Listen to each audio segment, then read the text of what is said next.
Olá, meu nome é Valéria Teixeira de Meireles Grilo, eu sou associada, procuradora aposentada e estou aqui para entrevistar a colega Elianei Librelotto. Elianei Librelotto é uma grande colega, uma grande amiga e uma grande promotora. Recentemente, depois de uma carreira brilhante, Elianei se aposentou e atualmente posso nominá-la de associada e membro do Movimento Nacional de Mulheres do Ministério Público, porque a Elianei não vai deixar o Ministério Público sem a sua presença, evidentemente. Ela é conhecida pela sua inteligência, pelo seu senso de humor, pela sua solidariedade, pela lhaneza no trato. Eu me sinto muito honrada de estar aqui hoje, a convite da doutora Mariana Dias, que é a coordenadora da Diretoria das Mulheres e que teve essa deferência, essa generosidade de me convidar para entrevistar a minha querida colega Elianei. A Elianei é uma promotora que trabalhou mais na área criminal, ficou muito tempo na comarca de Maringá e lá ficou conhecida pela firmeza de caráter, pelo amor ao trabalho e pela responsabilidade de exercício de suas atribuições na área criminal, especialmente do Ministério Público do Estado do Paraná. A Elianei é uma grande amiga, uma grande promotora e, por isso, ela não poderia ficar fora desta série de entrevistas que a Associação Paranaense do Ministério Público, através da Diretoria das Mulheres, faz com as associadas. É uma honra estar com a Elianei aqui na 16ª entrevista de uma série que começou em 2017.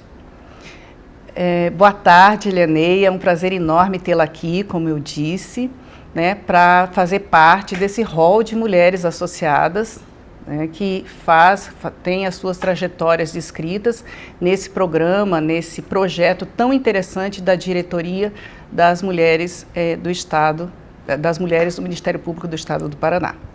Para começar, eu gostaria de perguntar para você a respeito dos seus primeiros momentos de vida, da sua família de origem, das escolas que você frequentou, das suas primeiras impressões na vida, se você saiu do Rio Grande do Sul e morou em outros lugares do nosso país. O que você nos conta a respeito desses primeiros momentos da sua vida, em relação ao primeiro contato, Bom dia a todos e a todas. Bom dia, eu gostaria de agradecer as palavras, as suas carinhosas palavras da minha amiga de longa data, agradecer a doutora Mariana Dias por ter me feito esse convite, a doutora Simara Motter, e agradecer principalmente você também que aceitou, minha amiga desde o início da carreira, antes do início da carreira do Ministério Público, ser minha entrevistadora. É uma honra fazer parte do Movimento das Mulheres e ter sido convidada para ser entrevistada pela Diretoria das Mulheres. Agradeço muito. Meu nome é Elianei Librelotto, eu nasci no Rio Grande do Sul, em Jaboticaba, um distrito de Palmeira das Missões. No censo de 2022, Jaboticaba, que já é município, tem 3.770 habitantes. Imaginem quando eu saí de lá. Sou filha de Frederico Luiz Librelotto e Luísa Piacentini Librelotto. Sou a segunda filha, tenho mais 3 irmãos, Vilnei Roberto Piacentini Librelotto, Ivonei Sandro e Lorisley Librelotto. Fiz o primeiro grau, fiz numa escola pública, a Escola Padre Francisco Goethe, em Jaboticaba mesmo, não tinha segundo grau em Jaboticaba. E aí o segundo grau eu fiz em Frederico Westphalen, que é uma cidade que fica a 44 quilômetros desse distrito. E nós íamos todo final da tarde de ônibus, não existia transporte, era um coletivo urbano. E íamos de ônibus 5h30, 6 horas, chegávamos 7. Estudei em Frederico Westphalen na escola José Canhelas. E chegávamos normalmente 1h da manhã e no inverno e frio era um horror, porque era chuva, neblina, não existia cinto de segurança e assim foi o segundo grau. Depois eu fiz faculdade em Passo Fundo, na Universidade de Passo Fundo. E durante o período da faculdade eu fiz estágio com 2 promotores, o Dr. João Batista Tovo e o Dr. Mafessoni. E também fiz no escritório de advocacia. Mas assim, ao contrário de todo estudante de direito que adora penal e processo penal, eu me apaixonei por civil e processo civil. E aí me formei E sempre assim, eu gostei muito da carreira do Ministério Público nesse período que eu fiz estágio com esses promotores. E acabei vindo para o Paraná por uma coincidência, né? Porque tinha a Sandra Becker, uma amiga minha que foi colega de faculdade. E a mãe dela era juiz do trabalho em Londrina. Uhum. E aí um dia a Sandra me ligou, pedindo para mim pegar umas certidões. Pegar umas certidões que ia ter concurso para ingresso na prova do Ministério Público do Paraná. E aí eu pensei, eu vou fazer também, né? E aí avisei todo mundo e a gente fez essa inscrição. Eu vim e fiz a inscrição, então foi mais ou menos assim. E como é que foi essa tua opção, essa tua inspiração para vir para o Paraná, além da mãe da Sandra ser juiz em Londrina, né? Como é que você se inspirou? Foi um filme, foi um livro, ou foi apenas aquele estágio que você fez com os 2 colegas, né, no Rio Grande do Sul? E também, aproveitando que você já respondeu uma pergunta, porque pelo jeito você gosta muito de tumulto, né, de mudar de lugares, você estudou já o básico num lugar longe por conta da população, da inexistência, e foi estudar em outra cidade, em Passo Fundo, né? Fez a faculdade lá. E aí você, muito nova, ao invés de vir para fazer o concurso em Santa Catarina, no Rio Grande do Sul, você fez essa opção pelo Paraná. Além desses 2 motivos, teve alguma coisa que a inspirou para vir para cá, especificamente para o nosso estado? Valéria, na verdade, foi assim, foi essa coincidência e a vontade. Olha, está abertas as inscrições para o concurso do Ministério Público. E aí, como eu queria fazer Ministério Público, eu falei, não, vou fazer inscrições. Eu avisei meus colegas e a gente veio, fez uma inscrição, fizemos a primeira prova. E acho que foi dezembro, janeiro, a primeira prova. Aí eu vi que tinha ido bem, tinha passado. E morava, né, que eu não queria essa faculdade inteira, eu queria fazer concurso, eu não queria advogar. Assim, respeito muito a profissão, né, a advocacia, tudo, mas não era o que eu queria. Uhum. E aí, minha família, assim, sempre foi gaúchos, muito rígidos, meu pai tinha que pedir tudo, perguntar, pode isso, pode aquilo, e eu fui criada assim numa família machista, que homem tudo podia. Meu irmão podia dirigir, o meu irmão podia isso, meu irmão podia aquilo e eu não podia nada. Mas a par disso, minha mãe, apesar do lugar ficar pequeno, ela lia aquelas revistas Cruzeiro, Manchete, tinha aquela, ela tinha livro sobre feminismo, que ela escondia, eu ia lá e roubava, eu lembro que tinha até onda assim, eu ia pegar escondido. E ela nunca criou a gente assim, com aquela coisa de... Porque como era lugar pequeno, as meninas eram criadas para fazer um enxoval e casar. E ela nunca priorizou isso, ela sempre falava assim, olha, estudar, vocês precisam estudar. Então assim, me deram, apesar de serem rígidos, eles me deram a liberdade para me escolher a profissão que eu queria. E isso foi ótimo, assim, uma coisa excelente, que eu vejo que eu não fui tolhida nos meus desejos, né? Eu fui e segui aquilo que eu gostaria de ser. Mas teve esse porém que eu fui pedir, eu fiquei sabendo durante o período da prova do Ministério Público que tinha essa escola do professor Luiz Carlos em Curitiba, que era muito bom, e todo mundo falava que era ótimo, uma escola preparatória. E aí eu voltei para Jabuticaba e falei para o meu pai, olha pai, tem uma escola muito boa lá, preparatória para o concurso da MP, será que eu posso morar em Curitiba? E eu imaginava que ele ia dizer, imagina, você vai querer sair estava em Passo Fundo, foi para Porto Alegre, agora você quer ir para Curitiba. Aí ele falou, não, se você quer isso, minha filha pode ir. Aí eu falei para minha mãe, se o pai concordou, eu vou ser promotora no Paraná. E essa Jabuticaba é um lugar super pequeno, é um distrito, que agora é um município. E não tinha estação rodoviária, não tinha nada. Então, tem uma rodovia que fica a 10 quilômetros dali, Boa Vista das Missões, que é um lugarejo que hoje é um município. E tinha uma estação rodoviária ali próxima. E, então, quem ia para Porto Alegre pegava o ônibus na beira dessa rodovia, eu ia para Curitiba, né, que eu mudei para vir fazer o Luiz Carlos, também peguei esse ônibus. Aí eu peguei o ônibus nessa estação, né, rodoviária, vim para Curitiba. Só que no ônibus, naquela época, 1988, né, não existia celular, não existia internet, não existia absolutamente nada, a gente saía tudo no escuro. E eu tive a coincidência, nesse ônibus tinha uma senhora com 2 filhos, e eu converso pouco, né? Sim, bem pouco, muito Aí pouco. Já comecei a conversar com essa mulher e descobri que ela era prima de uma senhora que eu tinha morado um tempo junto durante o período da faculdade, que era a G. E eu não tinha lugar para morar, eu ia chegar em Curitiba e ia procurar uma pensão para morar.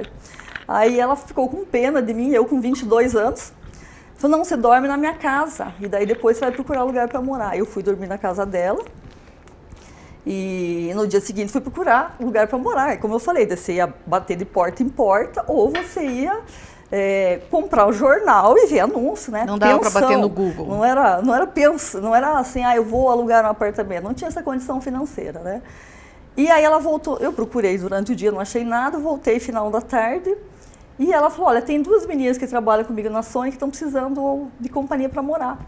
Você quer morar com elas? Eu falei, lógico, não tinha onde morar, né? Aí foi ótimo, porque na verdade elas moravam próximo do cursinho do professor Luiz Carlos. Aí eu fiquei morando com elas, fiz o cursinho do professor Luiz Carlos. E aí fomos fazendo a prova e, graças a Deus, passei, né? Então, eu assumi, o 13 de junho de 88, assumi o cargo de promotora de justiça do Estado do Paraná. E nós passamos juntas no concurso, né? E esse início de carreira foi muito sui generis para nós, e eu tenho a impressão que para você também. Por quê? Porque a gente estava vindo num movimento da entrada em vigência da nova Constituição Federal, né? Que, como diz a doutora Carmen Lúcia, é a nossa Bíblia, né? Mas que também nos deu muita flexibilidade, muita possibilidade de alguns trabalhos diferentes, porque o Ministério Público mudou totalmente de quadratura, mudou totalmente, né? E nós entramos em junho, porque nós somos colegas também de concurso, fora a nossa amizade, e fomos enfrentar um mundo do Ministério Público nas comarcas do interior. E nós gostaríamos de saber o que aconteceu nos primeiros momentos do exercício das atribuições do Ministério Público, se você sentiu alguma coisa pela questão de gênero, quais foram as comarcas que você passou, né? Porque as pessoas não sabem quais são as comarcas que você passou, enfim, a sua trajetória no Ministério Público, mas em especial, após a aprovação. Você é muito nova, você nunca tinha trabalhado recebendo remuneração e estava naquele mundo que se descortinava repleto de novidades, não só pessoais quanto institucionais e profissionais. Como é que foi o início da tua carreira, a tua trajetória, né, a tua trajetória inicial, vamos dizer assim, e na sequência? Minha trajetória inicial, a doutora Valéria, foi meio tragicômica, né? Porque daí quando eu fui assumir a comarca, eu passei 12º colocado. Aí a doutor Brasil, o corregedor, e foi escolher a comarca, eu não conhecia nada no Paraná. Aí daí para mim tanto fazia para qualquer lugar. Daí ele falou, olha, vai para Cornélio Procópio, porque em Cornélio tem um gaúcho que você vai gostar muito. Aí eu falei, então vamos para Cornélia. Eu nunca gostei muito de frio, embora você fosse gaúcho, e ele falou que ali era mais quente. E aí eu fui para a rodoviária, porque eu fui pegar um ônibus na estação rodoviária de Curitiba para ir para Cornélio. E quando eu entrei no ônibus, que o ônibus arrancou da rodoviária, eu percebi que tinham passado estilete na minha bolsa e tinham levado o dinheiro que eu tinha, né? Porque meu pai tinha me dado o dinheiro para passar o mês até o primeiro salário. E eu entrei em pânico, eu falei, meu Deus, eu estou no Paraná, eu não conheço ninguém, não tenho parentes, não tenho amigo. Telefone, era uma central telefônica que existia em Jabuticaba. E aí você ligava e às vezes a central telefônica ficava 15 dias, um mês. Eu falei, meu Deus, como que eu vou fazer? Eu não tenho uma pessoa para me socorrer. Aí não dormi a noite inteira no ônibus, nervosa. Cheguei na rodoviária às 5h30, 6 horas da manhã em Cornélio. Cheguei pro taxista, falei, olha, eu sou promotora de justiça, eu preciso assumir a comarca, porque assim, assumir a comarca, para nós, era uma coisa assim, extremamente séria. 8 horas da manhã você tinha que estar lá, era uma coisa assim... Horário forense. Na cabeça da gente, assim, era uma coisa assim, rígida. Meu Deus, se eu não for, eu vou ser exonerada. E aí ele me levou para essa bendita dessa pensão, que era a pensão Carbonieri. Eu tomei um banho, né, me fantasiei toda de promotora, coloquei taier, salto, meia fina e fui a pé para o fórum. Cheguei, o Cornélio cheio de ladeiras, né? Cheguei lá toda cansada, suada, e tinha que passar no Banco do Brasil, porque naquela época, assim, tinha que passar um fax. A primeira coisa que você fazia era perguntar, olha, onde tem o Banco do Brasil? Preciso comunicar ao procurador-geral que eu assumi. Sim, doutor Jerônimo. O doutor Jerônimo. Aí conheci o doutor Coelho, o doutor Marco Antônio, aí fui substituta em Açaí, Uraí, São Jerônimo, Açaí, Uraí e São Jerônimo da Serra. morava na pensão Carbonieri, e eu falo sempre que o salário não era essa coisa maravilhosa, né? Era bem, o nosso salário não era uma coisa... Eu morava num quartinho de hotel, e era um quarto pequeno, tinha uma cama, um espaço e um guarda-roupinha de duas portas. Quarto do Van Gogh. E não tinha ar-condicionado, eu era gaúcha, aquele calor insuportável, e tinha uma janela basculante assim na cabeceira da cama e uma cortina de tecido. E eu morria sufocada naquele negócio, meu Deus, muito calor, muito calor. Aí eu deixava a cortina aberta, mas às vezes eu acordava, a cortina tinha sido puxada. Por quê? Tinha as termas aguativas, que era cara, não comportava morar lá, né? O salário que a gente tinha. E a pensão Carbonieri. Dois extremos. Que era mais barata, né? Então, assim, era banheiro coletivo e tal. Então, eu tinha que acabar dormindo com a basculante fechada, porque passava o pessoal que dormia ali e acabava puxando. E aí, eu não tinha carro, e eu comprei uma... Eu acho que devia ter também, a tal da Olivetti Praxis 20, a máquina de escrever. Eu tinha. Era um peso, aí eu ia de ônibus para sair daí. E quando eu tinha que atender São Jerônimo, eu ia de ônibus até Açaí e ficava esperando o ônibus para entrar no outro ônibus. Então, assim, eu saía às 5 da manhã, chegava às 9, 10 da noite. Aí chegou uma época, eu falei, meu Deus, eu não aguento mais, não dá para fazer isso, né? Aí eu fui morar em Açaí, num hotel, e comi o famoso PF. E a comarca estava em regime de exceção, tinha 2 juízes e eu só de promotora. Às vezes eu comia manga, meu almoço era manga e o dia inteiro trabalhando ali, né? Outra época, o doutor Carlos Ardir Loss, ele trabalhava em Açaí, ele saiu de férias e falou, nem pode ficar na minha casa. Aí eu fiquei na casa dele enquanto ele estava em férias, tem que agradecer até essa gentileza dele, que o tempo passa e a gente não agradece, né? Aí depois comprei um Fiat Uno, o salário já estava melhor, um Uno usado. Meu pai ajudou a pagar esse carro, né, esse Fiat Uno. Aí fui promovida para 2 vizinhos, aí estava toda feliz, porque a mudança era uma mala de roupa e os livros, né? E perto do Rio Grande do Sul. Aí eu fui toda animada, feliz, meu Deus, aquele clima do Rio Grande, aquele, né, é igual Curitiba, aquele clima mais fresco, mais gostoso. Eu estava super feliz que estava indo para 2 vizinhos. Mas... Quando cheguei em 2 vizinhos, eu tive um pouco meio de choque, porque 2 vizinhos é colonização de gaúchos, né? Sim. E embora eu, tivesse morado em lugar pequeno, eu não estava acostumada com violência. Hoje, né, violência doméstica, naquela época era lesão. E eu fiquei, assim, eu tinha 23 anos, ficava muito chocada porque vinham as mulheres no gabinete, né, antigamente a gente fazia muito mais atendimento ao público, as pessoas procuravam um promotor, e elas vinham no gabinete, doutora, meu marido bateu, apanhou, não existia termo violência de gênero, violência doméstica, não existia nada. E daí elas começavam a arrancar, erguer o saio, o vestido, mostrar, e eu ficava assim, horrorizada com aquilo. E a gente expedia as famosas notificações, né? Um promotor mandava notificação pro infrator noticiado, chamava no gabinete para conversar. E eu morria de medo porque tinha acontecido um fato que quando o promotor expediu a notificação, a gente dava para a parte entregar, era um absurdo, né? Dava para a parte contrária entregar. E aí quando a mulher entregou, ele acabou cometendo homicídio contra a esposa. E eu tinha esse receio, muito receio disso. Eu falei, meu Deus, isso, né? Aí eu pedia sempre para o delegado ou oficial de justiça, que naquela época as coisas eram todas diferentes, fazia o favor, entregavam e tal. Então foi assim, bem marcante. Aí depois teve um caso de um júri. Tinha um júri e tinha o fora, a casa do promotor, a casa do juiz e da polícia militar. E o meu quarto era uma vitrine. Tinha uma janela enorme de vidro na lateral. No hotel era uma vitrine e no quarto não. Aí eu fui para as lojas pernambucanas, comprei cortinas, coloquei cortinas com fogo, porque eu tinha medo, porque se acendia a luz, aparecia. E sempre tinha aquela história, ai meu Deus, você pode levar um tiro, pode lançar. E o quarto era na rua. Exatamente. Para casa de madeira, o teu quarto era na rua. Na rua, exatamente. E aí começaram a ligar a noite inteira dizendo que iam me matar, que iam me estuprar, que não sei, e o júri no dia seguinte. Claro que eu não dormi, né? Era jovem, inexperiente. 24 anos, 23. 24, tá?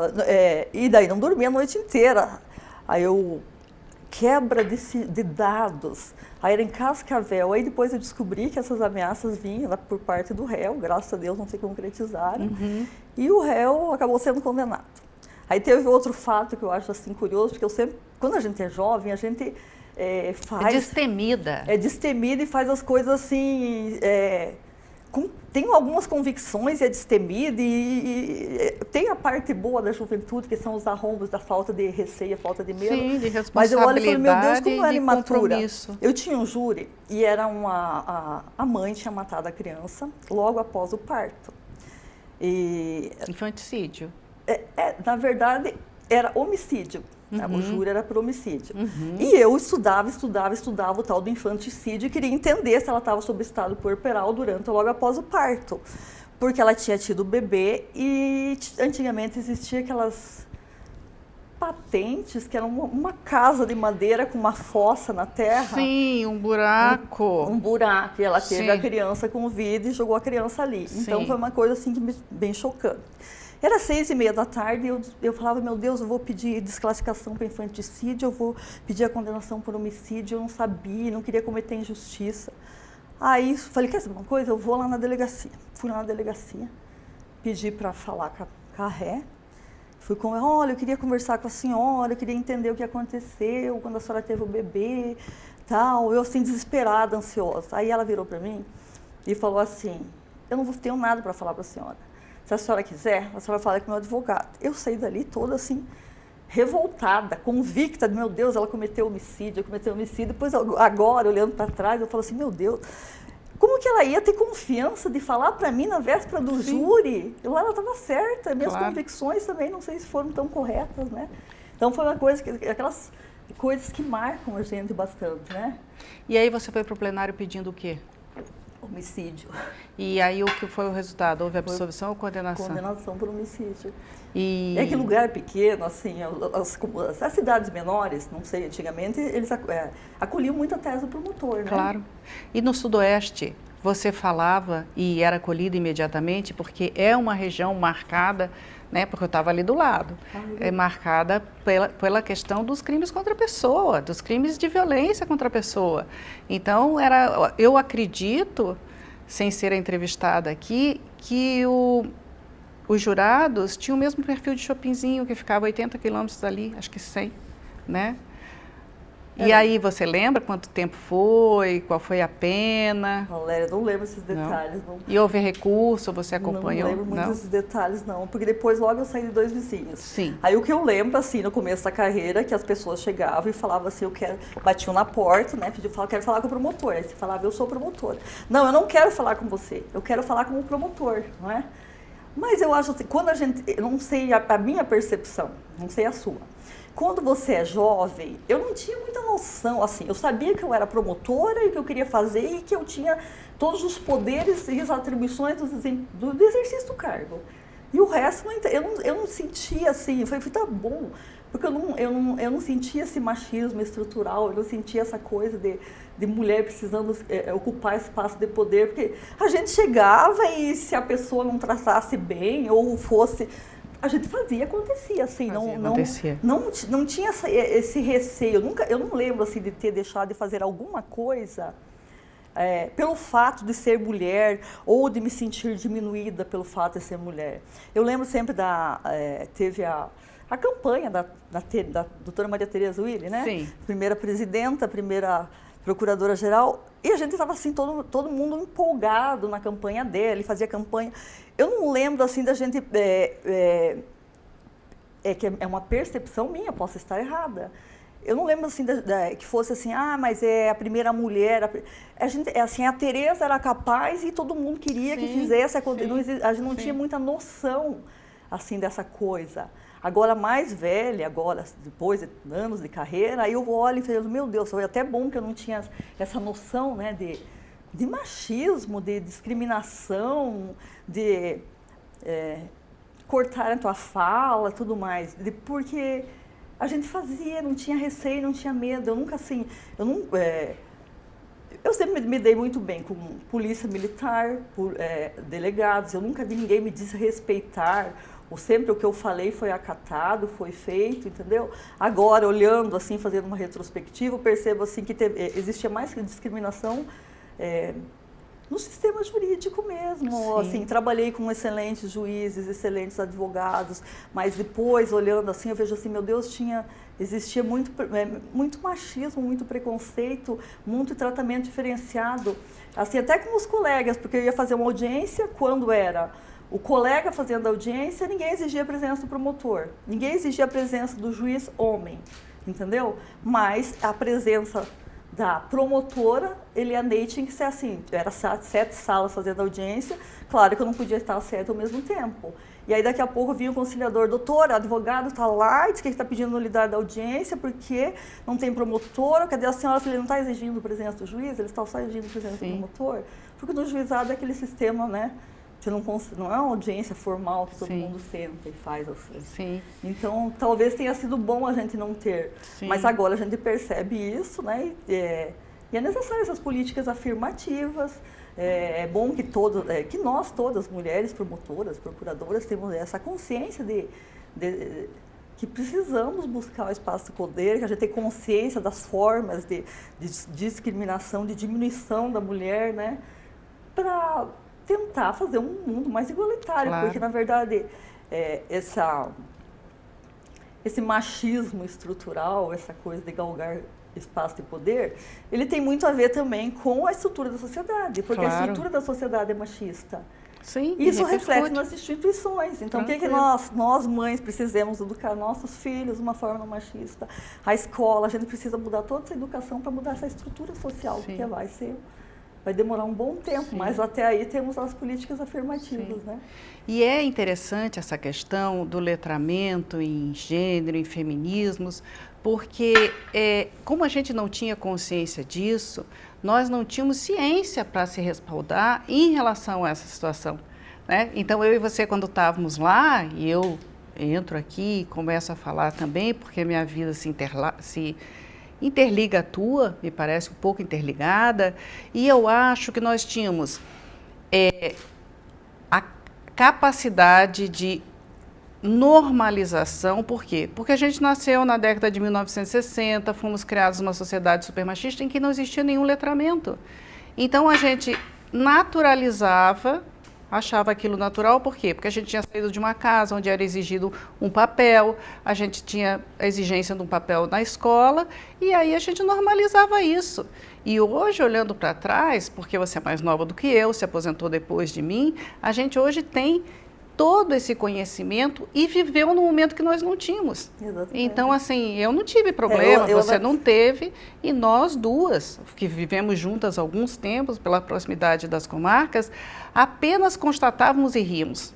Exatamente, eu era super feliz em fazer o que tinha que acontecer. Eu sempre olho, eu vejo assim, o meu pai permitia tudo ao meu irmão. Uhum. E aí eu olho e falo, gente, que bom que ele fez isso. Porque eu, assim, analisando o meu passado, eu vejo o fato dele não ter me permitido, eu não podia dirigir, eu não podia sair, eu não podia viajar. Isso fez com que eu tentasse buscar minha independência. Eu percebi que, olha, eu vou ser dona da minha vida quando tiver minha independência financeira. Eu sempre falo, né? A independência financeira é fundamental para você ter independência em todos os aspectos, né? Com filho, com marido, com sociedade, infelizmente é isso que acontece, mas é a partir da independência financeira que você traça as suas outras independências, né? Sim. E agora, tocando no assunto filhos, tocando no assunto casamento, tocando no assunto independência. Você casou com o Roberto, conheceu em Paranavaí e atualmente está no seu segundo casamento com o Gilberto e teve um filho, né? E eu gostaria que você falasse um pouco sobre essa questão sua pessoal. Pode estar interrelacionada à profissão, mas, porque de certa forma está, até pela questão geográfica, né? Que lá você os conheceu. E falasse um pouco dos seus casamentos e do Johan, que é meu afilhado não, mas meu sobrinho postiço, e que é o filho da doutora Elianei, que já está um rapaz, um belo homem. De 2 vizinhos eu fui promovida para Paranavaí, lá eu conheci meu ex-marido, o pai do Johan, Roberto Almeida Paulo, que é advogado também. O casamento não deu certo, separamos, né? A gente se dá bem.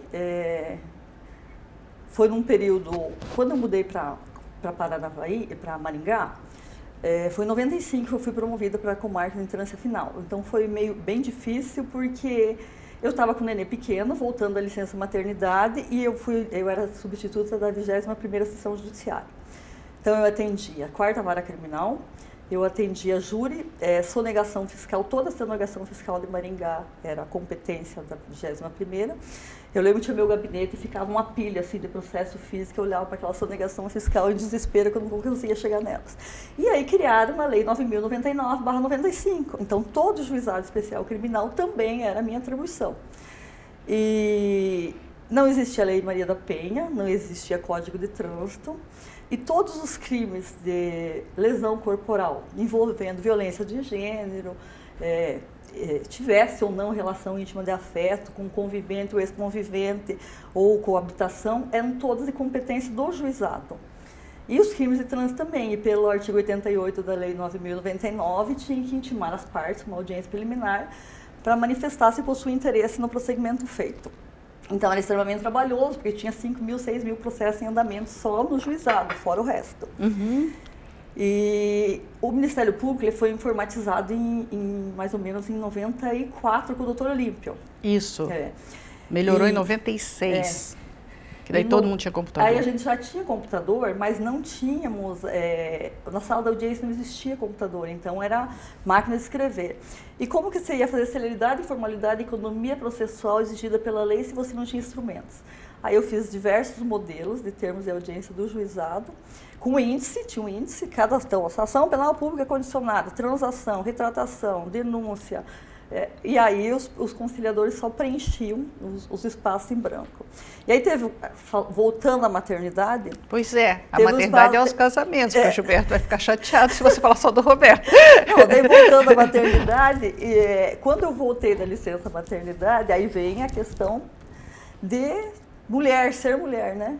E de gênero. Eu não tinha feito júris durante o período da licença maternidade. E aí eu tinha que compensar os júris que eu não fiz durante a licença. E aí eu fui designada para fazer 3 júris seguidos. Você é punida pela maternidade. Punida pela maternidade. E aí eu fiquei, claro, extremamente ansiosa com todo esse excesso de serviço e tudo mais. E o Iorra era pequeno e eu amamentava, e eu adorava amamentar ele, né? Assim, mãe, né? Mãe gaúcha, adorava amamentar a criança. E aí eu fiquei muito ansiosa e o leite secou. Então foi meio traumático assim, esse retorno ao trabalho para a questão que eu não pude me dedicar totalmente ao filho. Aí depois não deu certo, separei, né? Estou casada há 17 anos com o Gilberto, que é uma pessoa maravilhosa, equilibrada, ponderada, assim, uma pessoa tem muito equilíbrio emocional, uma pessoa bem centrada que me ajudou também nesse meu excesso de ansiedade, né? Uhum. E lá em Paranavaí, Valéria, você falou das questões, que é tanta coisa para a gente falar que a gente acaba se perdendo. Deixa que eu te faço você se encontrar. Você passou, né, por essas comarcas todas e depois do casamento você foi para Maringá e teve o Johan, estava casada com o Roberto e você aí ficou em Maringá, né? E nesse momento, você ficou muito tempo em Maringá e ficou muito tempo com esse pendor criminal. E aí, pendor criminal para trabalhar em crimes, sim, né? No Juizado Especial Criminal. Você poderia nos dizer algo relevante em relação a essa questão de trabalhos e projetos do JEC? Porque você é conhecida como a pessoa, primeiro pela pessoa que mais esteve nessa área, porque você realmente ficou até a tua aposentadoria, até a tua promoção para o 2º grau no Juizado Especial Criminal. E você é meio referência nessa área, né? Então, alguma coisa que você pudesse informar, se fosse possível, sobre esse pendor ao JEC, a área criminal, e em relação ao Juizado Especial Criminal, projetos e tal, porque, como eu falei aqui, não sei se foi nos bastidores, você tem um excelente relacionamento com os policiais, né? É tida, e a vida tem muito vínculo, talvez, pela questão profissional, e talvez por essa identidade em relação à persecução penal. Na verdade, foi assim, criou o Juizado Especial Criminal em 1996. Uhum. E eu atuava na Vara Criminal. E na 4ª Vara Criminal, quando eu estava na 4ª Vara Criminal, em 95, tinha inquéritos policiais em andamento físicos de 1988, ou seja, estavam há 8 anos tramitando esses inquéritos. E assim, naquela época, não sempre questionava sobre falsas memórias, e eu sempre tive muita preocupação, eu me questionava. Será que como promotora de justiça eu estou sendo instrumento de distribuição de justiça ou injustiça? Será que esse inquérito, essa denúncia que eu estou fazendo, está refletindo realmente a verdade real, o que aconteceu? Porque a prova era produzida muito tempo após a data dos fatos, e existia outro fator que eu sempre questionei e eu não gostava muito. A inquirição de noticiados, vítimas, testemunhas, ela era feita pelo delegado ou pelo juiz, e aí era que ditava o que a pessoa falava, ele ditava para o escrivão que transcrevia. E nessa transcrição, nesse ditado, muitas vezes mudava o significado. E eu tive diversos embates em audiência, doutor, mudou o significado, não é isso que ele quis dizer. É isso. Daí eu falava, meu Deus, será que isso reflete o que realmente aconteceu? Eu estou oferecendo essa denúncia, será que isso aconteceu mesmo? Eu estou sendo instrumento de distribuição de justiça ou o que eu estou fazendo? Eu estou fazendo uma justiça formal para dizer que eu estou trabalhando? E aí no juizado eu ponderei que, por ser crimes de pequeno potencial ofensivo, as audiências eram celeridade, formalidade e economia. A audiência ia acontecer logo após a data do fato, não ia refletir mais a realidade do que estava acontecendo. E também tinha a questão da conciliação, né, da solução amigável do conflito. E eu comecei com um embrião de justiça restaurativa? Justiça restaurativa, projetos. E depois foi criado o primeiro, segundo, terceiro e quarto juizado especial criminal. Na verdade, eu acho que foi eu sou a única promotora no Paraná que atendia 4 juizados, né? E essa questão de proximidade com polícia militar, com polícia civil, na verdade, fazem parte dos projetos de planejamento estratégico.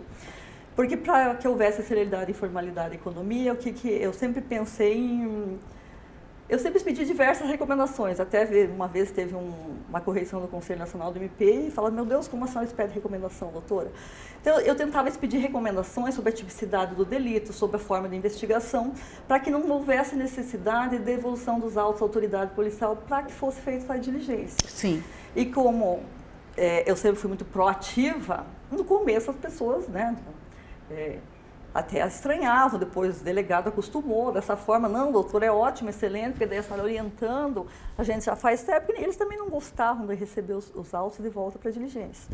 Em 2001, a gente fez falando dos projetos, fez um convênio com a UEM, com o Departamento de Psicologia, para que fosse dado atendimento aos casos de lesão corporal leve, com violência de gênero, que não existia esse termo, maus tratos, perturbação do sossego, maus tratos, perturbação do sossego e usuário de substância entorpecente. E a gente criou um programa que era feita a audiência. O que eu percebia naquela época? Que as mulheres chegavam e falavam, doutora, eu não quero continuar o processo, o marido bateu, eu não quero continuar. Batia na porta, doutora, ele me deu uma panela de pressão, eu não quero continuar. Aí eu ficava revoltada. Aí, por outro lado, eu me questionava, eu ofereço uma transação penal de prestação de serviço. Ele ganha pouco, bebe, vai prestar serviço, vai chegar em casa mais estressado, vai ter outra violência contra a esposa. Eu falei, eu preciso tentar resolver isso. Aí era feita a audiência preliminar, eu encaminhava preliminarmente para atendimento com psicólogo e assistente social, com equipe multidisciplinar, e elas atendiam primeiro dava-se atendimento, então fazia atendimento para a vítima, para o noticiado, né, marido, esposa, quando era maus tratos para a criança, e depois voltava, depois dos 3 meses, 4 meses, voltava para a audiência preliminar, aí sim ia ver se continuava o processo ou não. Aí esse projeto deu extremamente certo, que daí a gente buscou referência em 2008 no PUD aqui de Curitiba, que era para o tratamento de usuários de substância entorpecente. E o que incentivou a gente a criar esse programa, porque aqui em Curitiba tinha diminuído a reincidência dos usuários de substâncias. Aí durante a pandemia teve um grande desafio, porque teve aquele período de isolamento social. Sim. E a gente pensa, meu Deus, como que os usuários vão ficar agora, todo mundo trancado dentro de casa e abandonado? E naquela época não tinha Zoom, Google Meet, WhatsApp Business, era tudo começo, ninguém sabia como fazer. Aí a gente foi atrás e falou, não, vamos criar um link, daí a gente criou um link de acesso à plataforma do Google Meet, constava no termo de audiência e já saía a data e esse link de acesso. Eles faziam um pré-cadastramento e a gente continuou dando esses atendimentos online, que foi bem pioneiro, assim, de dar atendimento online. E falei, mas e se eles não assistirem? Eu falei, não, vamos exigir que seja câmara aberta. Aí era com câmara aberta, era dado atendimento individual e depois em grupo. E foi bem, assim, uma coisa bem gratificante, porque tinha as formaturas online, e a gente participava das formaturas. E daí, no encerramento, sempre tem esses depoimentos, né? Sim. Aí eles davam depoimento da importância, doutora, olha, foi maravilhoso, porque como a gente ter sido assistido, foi muito bom. Aí tem um depoimento muito marcante, que é de um usuário de substância entorpecente, que ele começou com a maconha, foi para cocaína, foi para crack, caiu de um telhado, ele machucou, quase morreu, e ele conseguiu se recuperar. E a gente sempre, em tese, leva ele para essas formaturas, né? E o dos projetos de planejamento estratégico. E nessas formaturas ele fala? Ele fala, normalmente a gente leva justamente para incentivar os demais, né? Porque é uma pessoa que conseguiu superar. O PUD é uma oportunidade de reflexão e mudança de comportamento. Porque esse programa ele é excelente porque ele dá esse espaço de reflexão com psicólogo e assistente social e depois é feito o encaminhamento para a rede pública, para o SUS. Então vai para assistente social, ajudando a arranjar um emprego, para o CAP, se precisa de tratamento. Então, é uma grande oportunidade que às vezes as pessoas falam, mas para que tratar o usuário, que está se discutindo, inclusive a questão, né, da não tipificação da maconha, 25 Sim. ou 60 gramas, 6 pés. Por um lado, eu acho assim que existe realmente essa seleção de noticiados, porque em todos esses anos que eu estive no juizado, sempre atendendo os usuários, né, os crimes de posse de substâncias entorpecentes, você sempre vê as pessoas menos favorecidas, pobre, preto. Falei, a única vez que teve o único TC que teve de uma pessoa que era menos favorecida foi um advogado e ele era homossexual. Então existe essa discriminação, né? Exatamente. Até eu acho que assim é bem importante não só a gente discutir isso, mas também a gente levar essa fala para todas as outras instituições, seja Polícia Militar, Polícia Civil, porque eles mudar essa forma de abordagem, essa concepção. Tem diversos projetos de seriedade, informalidade e economia processal nos juizados, para que houvesse diminuição da incidência, de proximidade com a Polícia Militar e Civil. Eu era meio mãe lá do juizado, sabe? Então, normalmente, pessoa muito acelerada. Aí... Estava no lugar certo.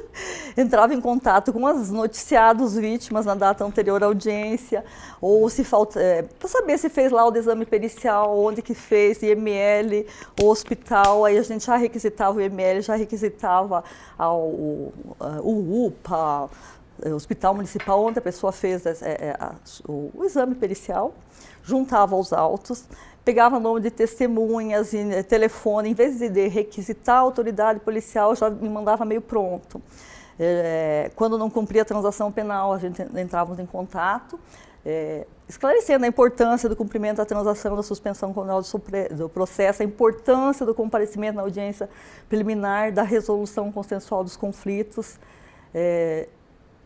diversas recomendações, né, para a polícia, porque eu percebia que tinha muito TC instaurado por crime de ação penal pública, crime de competência juiz comum. E aí vai para um lado e vai para o outro, e vai para um lado e não anda. Aí o que acontecia muito também, a questão da Lei Maria da Penha. Instaurava um TC, a mulher entrava com a medida protetiva. Aí mandava para o juízo comum. Aí o juízo comum dizia, olha, não é caso de aplicação da Lei Maria da Penha. Aí voltava, daí encaminhavam para o juizado. Aí no juizado eu pedia para instaurar o TC. Aí lá, pelas tantas, eu descobria que tinha um TC no juizado e existia um inquérito lá no outro. Aí eu entrei, né, essa coisa, uma vez a doutora a Maria Tereza falou que a justiça é desorganizada e o crime é organizado. Eu falo, a Tereza tem toda razão em relação a isso. Por quê? Porque as instituições não conversam. Então, um promotor dava o parecer dizendo que era no caso de medida protetiva, o outro entendia. E daí eu encaminhava para os juízes, né, da competência, falava, olha, quando disser que não é Maria da Penha, tem que comunicar à autoridade policial. E aí tem um grande problema na investigação, por isso que o Projude ele não conversa com o sistema da Polícia Civil. o inquérito ele é digital, o TC é digital, mas eles não conversam. E aí você requisitava a diligência, e quando você requisitava a diligência, ninguém achava onde estava isso.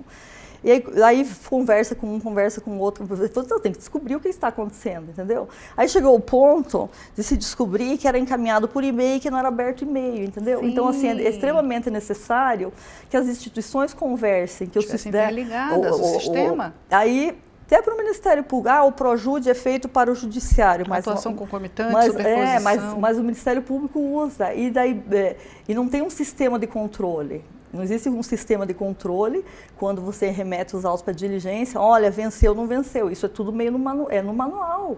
E é bem trabalhoso. Então, era importante que houvesse essa conversa, porque, olha, venceu o prazo. Então, que a gente fazia uma tabela, processos remetidos para diligência com data e controle. Aí, para conseguir, né, acompanhar, porque senão fica parado. Sim. E o Juizado Especial Criminal, né, existe desde 95, mas a estrutura toda nunca evoluiu, nunca teve psicólogo, nunca teve assistente social, a gente não conseguiu evoluir. Era uma coisa tão arcaica que teve alguns casos polêmicos. Uma vez, não existia policial, não existia vigilância, não existia nada. As pessoas entravam na audiência, pediam entrar armada, não armada, do jeito que fosse. Aconteceu diversas vezes de se exaltarem na audiência. Teve uma vez que um noticiado agrediu o advogado, jogou contra a parede, nossa, sangue para todo lado, corre para chamar a polícia vir socorrer. Aí teve um caso que foi bem marcante, que até agora, em fevereiro, o delegado mandou mensagem para mim, doutora, conseguimos prender, depois de 7 anos. Falei, que absurdo. Era uma perturbação do sossego, e daí na audiência preliminar, uma das noticiantes, uma das vítimas, que era vizinho, pressionada pelo noticiado, queria que ele retirasse o processo.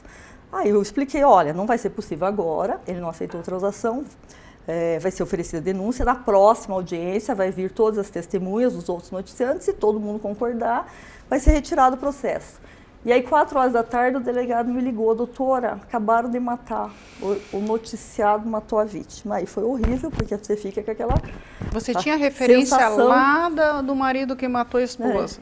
E aí, a partir disso, aí o Tribunal de Justiça providenciou porta com detector de metal e vigilância no fórum. Então, as coisas eram muito arcaicas, né? Porque não existia. Teve uma época que a gente fazia 120 audiências na sexta-feira, 120 audiências. E aí eu teve uma correção que eu levei uma chamada, porque eu não estava observando o princípio da celeridade, informalidade e economia, porque eu estava fazendo manifestação nos autos, tinha que ser oral na audiência. Eu falei, mas como é que eu vou fazer eu vou analisar 120 processos numa tarde e fazer oral, entendeu? Aí é complicado, né? Então, eu fazia as pré-manifestações, arquivando, oferecendo transação, dizendo o que precisava ser feito para pegar a colinha e conseguir ir, Extremamente trabalhoso, né? Extremamente trabalhoso. Aí, quando não... Só completando. Há muito tempo atrás, quando nem se falava a gente fazia campanha também de prevenção de câncer de mama, de setembro amarelo e novembro azul. E isso... Nós entramos em contato com o Instituto de Prevenção do Câncer, pedimos folders e daí a gente constava no termo da audiência, olha, estamos fazendo uma campanha de prevenção do câncer, o senhor aceita receber o folder? Daí a pessoa falava sim, a gente clicava assim. E durante o período da pandemia, para não acabar esse projeto de conscientização, a gente perguntava se aceitava, e se aceitasse, perguntava se ele se aceitava receber o folder por WhatsApp. E as pessoas, né, normalmente aceitavam e a gente encaminhava pelo WhatsApp também. Então foi bem gratificante tudo. Eu fiquei muitos anos no juizado por causa... Eu sempre gostei dessa proatividade, desse contato com as partes, dessa coisa de sentir que eu estava fazendo a diferença na vida das pessoas, porque era um contato mais próximo. Bem, nós estamos agora nos encaminhando para o final da entrevista. A doutora Elianei, como é possível constatar, teve um trabalho árduo no primeiro grau, gratificante, como ela disse, e fez essa opção de vida, de atender os desvalidos e ficar num lugar extremamente difícil, extremamente trabalhoso e pesado. Por motivações, né, de chegar ao momento, ela acabou sendo promovida e chegou no 2º grau, né? Atualmente ela é procuradora de justiça, já aposentada, e viraria uma página no 1º grau, mas ela acabou tomando posse e por questões pessoais, alguns percalços e contratempos, e ela já há muito tempo poderia ter se aposentado, ela fez essa escolha, né, e acabou se aposentando recentemente. A sua carreira foi brilhante, a trajetória marcada por muitos projetos, mas em razão da premência é impossível nesse programa continuar e nos encaminhamos para o final da entrevista. Peço a Elianei que agora lembre ou fale alguma coisa ou converse com a Elianei que entrou no Ministério Público em 1988. A Elianei, com 59 anos, conversando com a Elianei, o que você diria a ela hoje, para a Elianei de 23 anos, que chegou sem dinheiro em Cornélio Procópio, enfim, e teve toda essa trajetória, esse caminho belíssimo?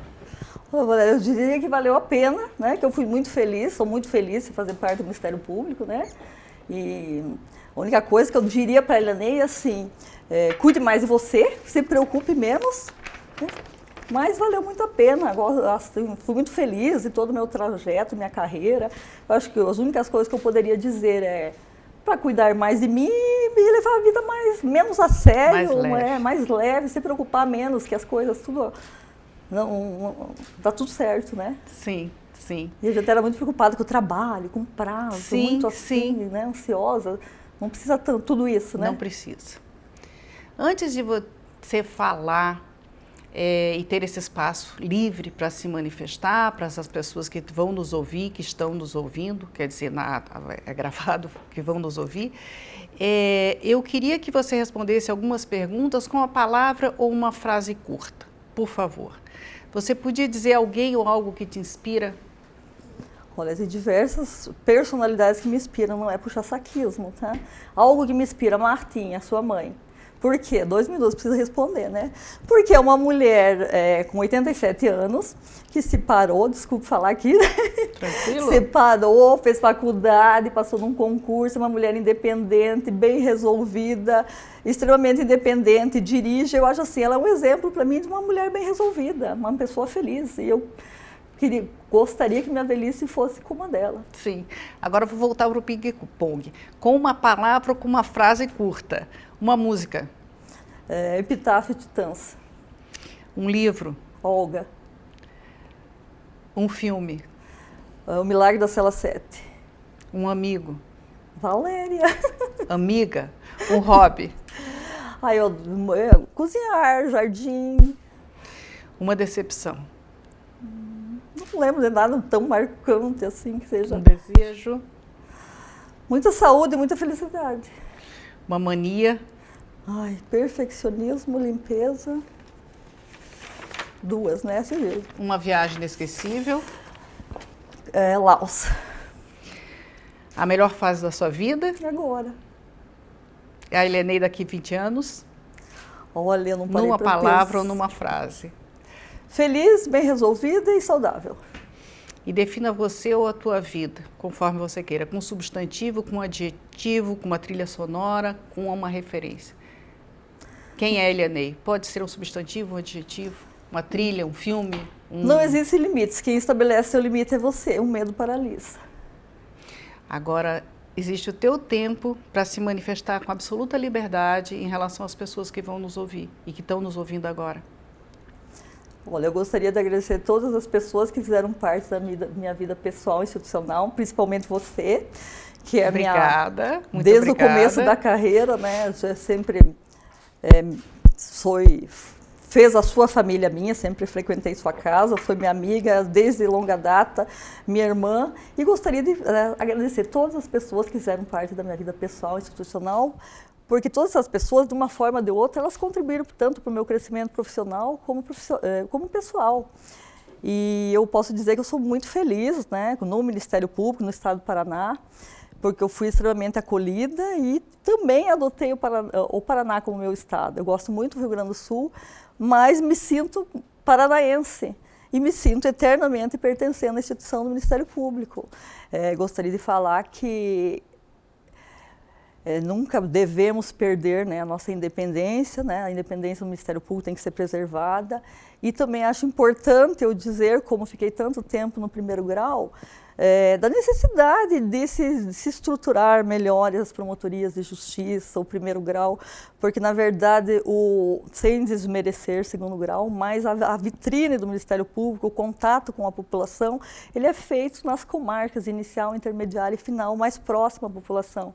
Eu acho que precisa muito porque é bem sobrecarregado, é bem puxado e é bem cansativo, e é onde as pessoas, a sociedade, tem mais contato com o promotor e valoriza mais, e é importante a gente ter esse reconhecimento e esse apoio da população.